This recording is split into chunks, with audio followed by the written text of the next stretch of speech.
Assalamualaikum warahmatullahi wabarakatuh. Bertemu lagi pada kesempatan kali ini, yaitu pada mata kuliah Sistem Informasi Akuntansi. Baik, pada kesempatan kali ini kita akan belajar mengenai kecurangan komputer, ya, atau penipuan komputer. Bahasa Inggrisnya computer fraud. Oke, ada dua jenis, ya. Dua jenis penipuan. Kita lihat dua jenis penipuan, yaitu yang pertama adalah penyalahgunaan aset atau misappropriation of asset. Ya, penipuan aset ini merupakan pencurian aset perusahaan yang dilakukan oleh karyawan.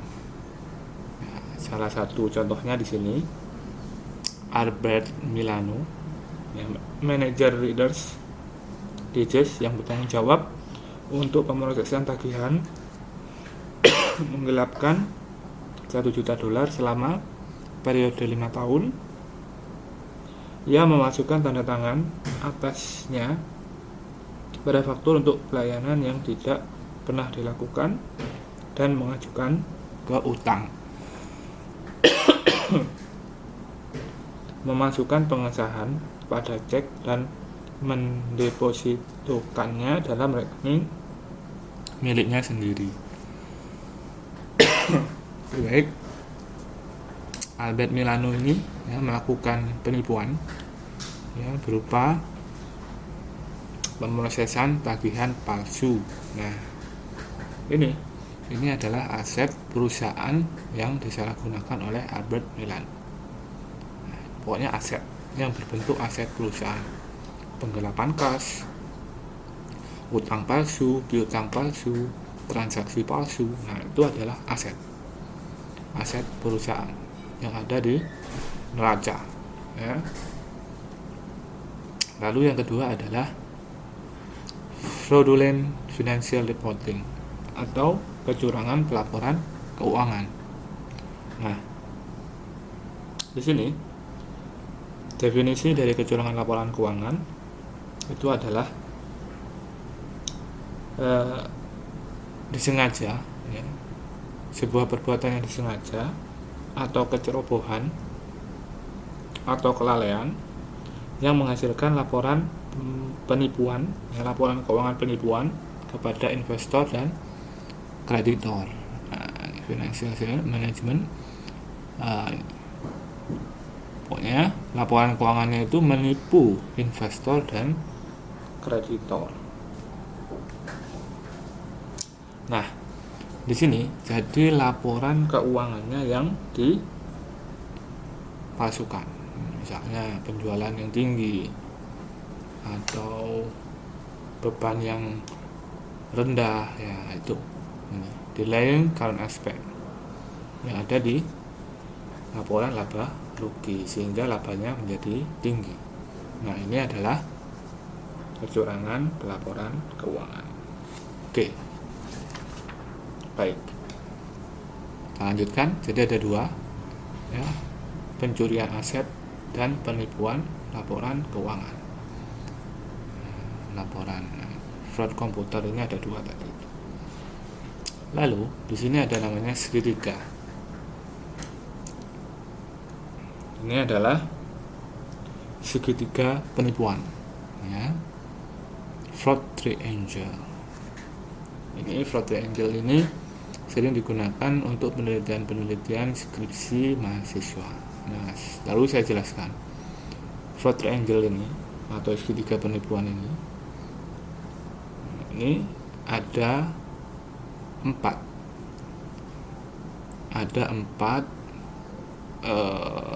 pokok dari fraud triangle, yaitu segitiga kesempatan atau opportunity triangle, lalu ada segitiga rasionalisasi atau rationalization triangle, lalu ada segitiga tekanan laporan keuangan atau financial statement pressure triangle, Dan yang keempat adalah segitiga tekanan karyawan atau employee pressure triangle.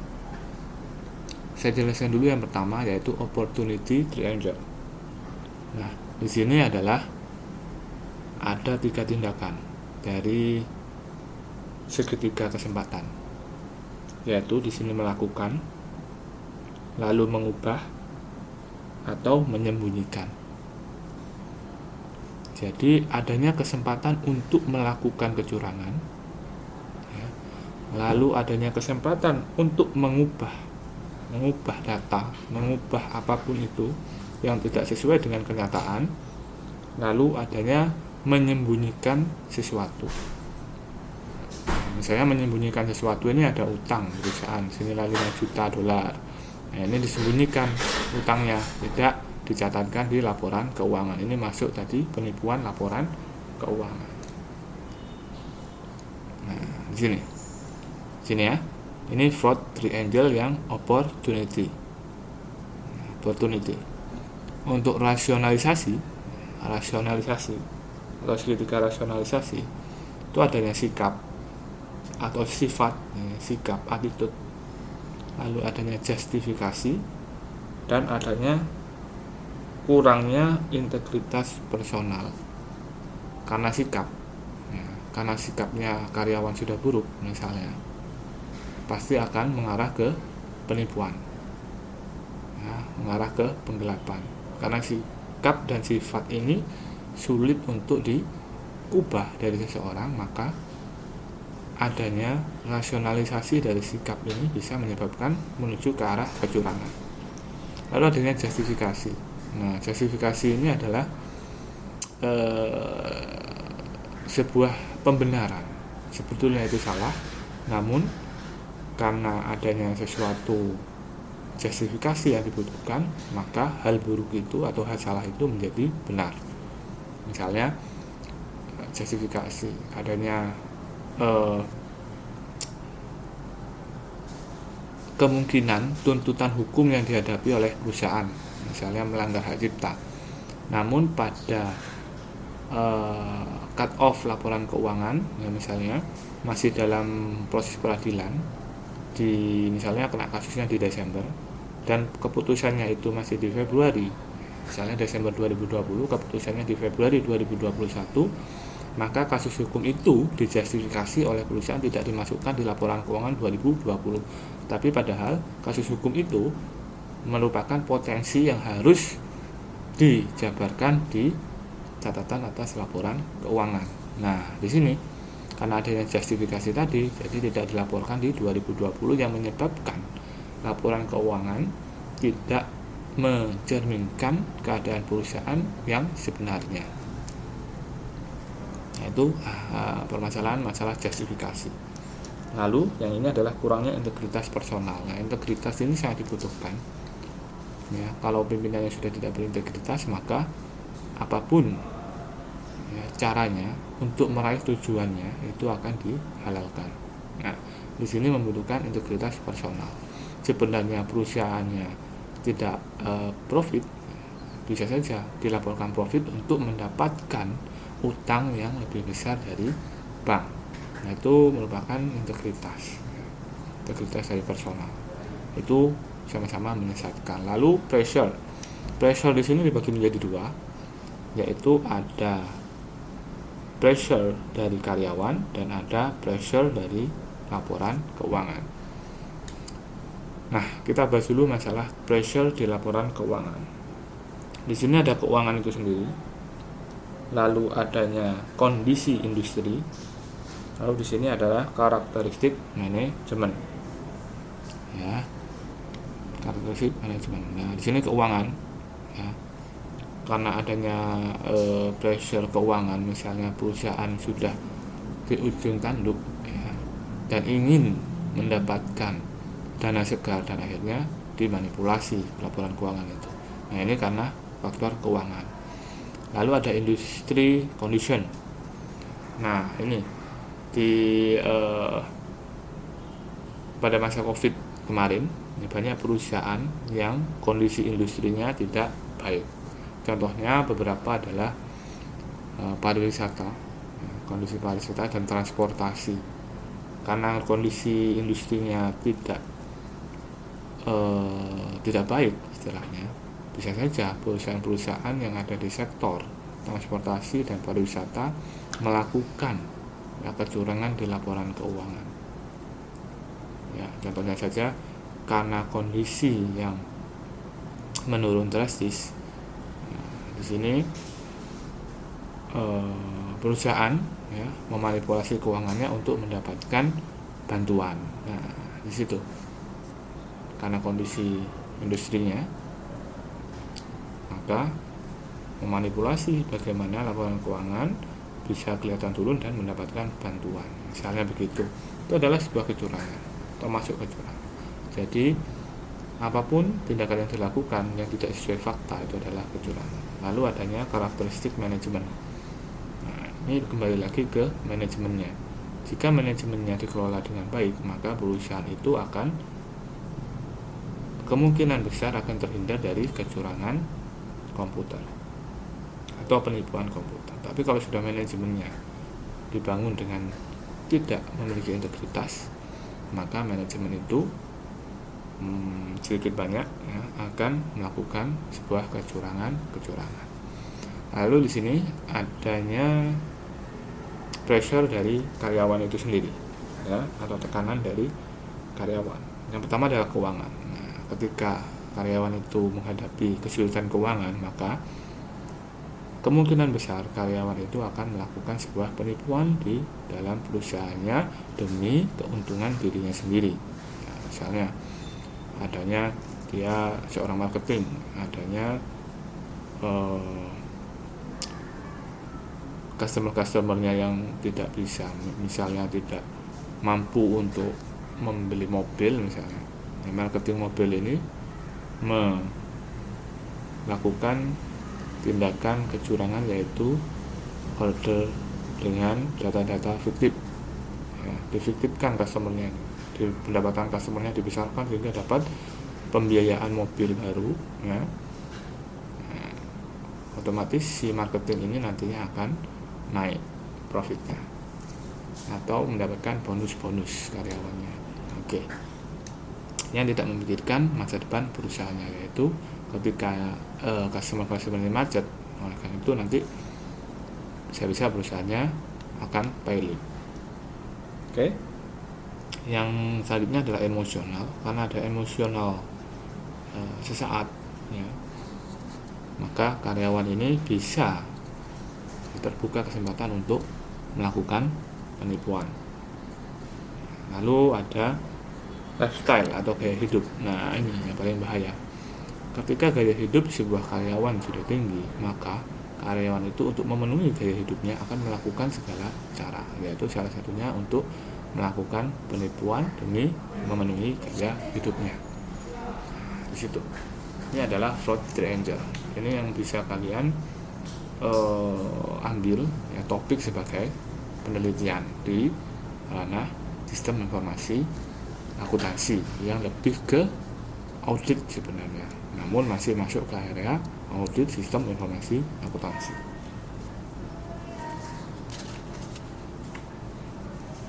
Oke. Baik.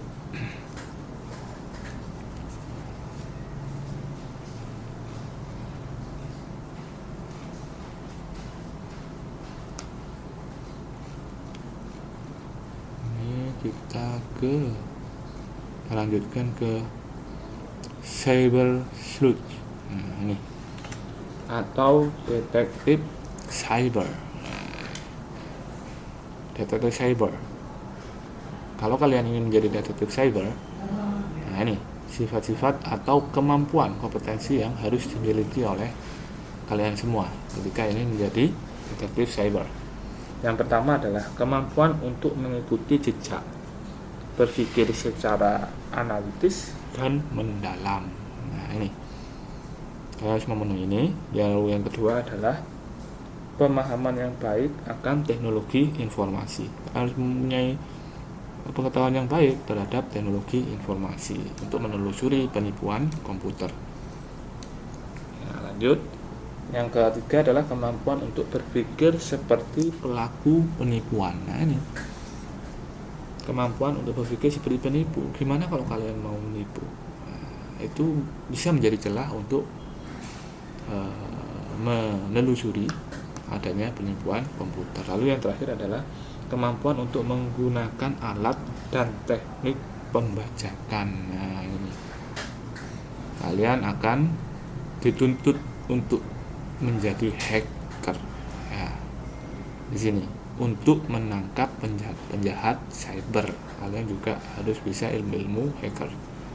Nah, oke, kita lanjut ke bagaimana ini mencegah penipuan. Yang pertama adalah membuat penipuan agar tidak terjadi.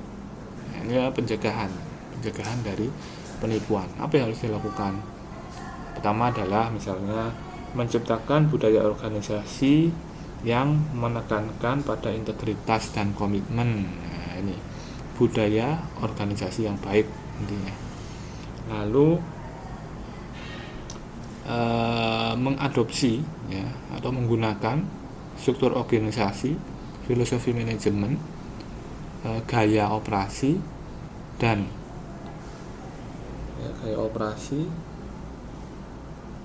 risiko yang meminimalkan kemungkinan penipuan. Nah, di sini. Lalu masih banyak lagi di sini ya.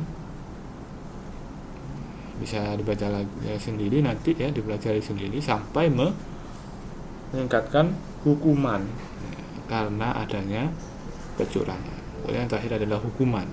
Adanya hukuman yang berat itu yang menghindarkan dari tindakan penipuan. Lalu bagian kedua adalah meningkatkan kesulitan dalam melakukan penipuan. Ya. Meningkatkan kesulitan. Misalnya membangun dan mengimplementasikan ya sistem yang kuat terhadap pengendalian internal. Ini pengendalian internal ini adalah inti dari pencegahan adanya penipuan komputer. Lalu memisahkan fungsi akuntansi. Nah, ini adanya pemisahan dari fungsi akuntansi dari otorisasi, pencatatan, dan penyimpanan. Jadi nggak boleh fungsi akuntansi yang juga mengotorisasi, yang juga menyimpan, yang juga mencatat. Mencatat pun menyimpan, tidak boleh. Fungsi akuntansi hanya menangani masalah pelaporan keuangan. Nah, ini harus dipisahkan ya, sampai ke ini fix software, sampai ke memperbaiki ya, kerentanan perangkat lunak dengan menginstal pembaruan sistem operasional serta keamanan dan program aplikasi. Ada keamanan yang selalu diupdate ya istilahnya itu di dalam software, karena ini adalah sistem informasi akuntansi. Lalu adanya meningkatkan metode pendeteksian. Sini meningkatkan ya, metode pendeteksian. Salah satu contohnya adalah mengembangkan dan mengimplementasikan program penilaian risiko penipuan yang mengevaluasi kemungkinan dan besarnya aktivitas penipuan dan menilai proses dan pengendalian yang dapat mencegah dan mendeteksi adanya potensi penipuan. Ya, adanya potensi penipuan. Lalu yang selanjutnya membuat jejak audit agar transaksi individu dapat ditelusuri sesuai sistem ya, ke laporan keuangan, dan data laporan keuangan dapat ditelusuri kembali ke transaksi individual. Nah, di sini itu harus dibangun di dalam sistem informasi akuntansi. Lalu yang terakhir adalah mengurangi kerugian penipuan. Salah satunya adalah menjaga asuransi yang memadai, ya, atau menggunakan asuransi. Ya. Jadi kita sebagai perusahaan yang besar, ya, itu sudah memiliki asuransi untuk mencegah, ya, terjadinya kerugian yang besar, ya, diakibatkan oleh adanya penipuan yang dilakukan oleh karyawan. Karena tuntutan hukum dan yang lain-lain, itu asuransi yang recovery perusahaan harus punya asuransi perusahaan. Lalu yang selanjutnya adalah mengembangkan kontingensi penipuan yang komprehensif, pemulihan bencana dan rencana kelangsungan bisnis. Nah, di sini harus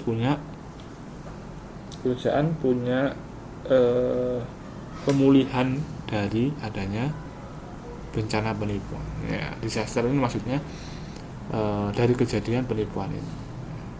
Adanya backup, ya, data file di lokasi yang berbeda, yang terpisah. Misalnya menggunakan cloud, ada yang menggunakan misalnya sistem secara hardware seperti hard disk eksternal gitu, itu juga di backup di cloud. Jadi kalau salah satunya hilang, masih ada satunya untuk digunakan. Menggunakan, ya, perangkat lunak untuk memonitor aktivitas sistem dan pemulihan dari penipuan. Jadi perusahaan-perusahaan yang mudah mengadopsi sistem informasi akuntansi secara computerized full harus punya software untuk memonitor semua aktivitas dari sistemnya. Ini untuk mencegah penipu. Ketika ada penipu yang masuk, ya, membobol password, biasanya software ini akan memberikan peringatan adanya, ya, login yang tidak sah atau login yang terlarang, ya, adanya pembobolan password sampai adanya pengambilan data perusahaan. Ada peringatannya semua di software. Baik, itulah yang dimaksud dengan penipuan komputer. Di sini bisa dipelajari sendiri yang lainnya untuk mencegahnya. Intinya yang ada 4 ini. Yang pertama adalah membuat penipuan agar tidak terjadi. Yang kedua adalah meningkatkan kesulitan dalam melakukan penipuan. Lalu yang ketiga adalah meningkatkan metode pendeteksian. Yang terakhir, yang keempat adalah mengurangi kerugian penipuan. Baik, sekian pertemuan kali ini, ya. Pertanyaan dan diskusi akan kita lakukan di e-study. Terima kasih. Wassalamualaikum warahmatullahi wabarakatuh.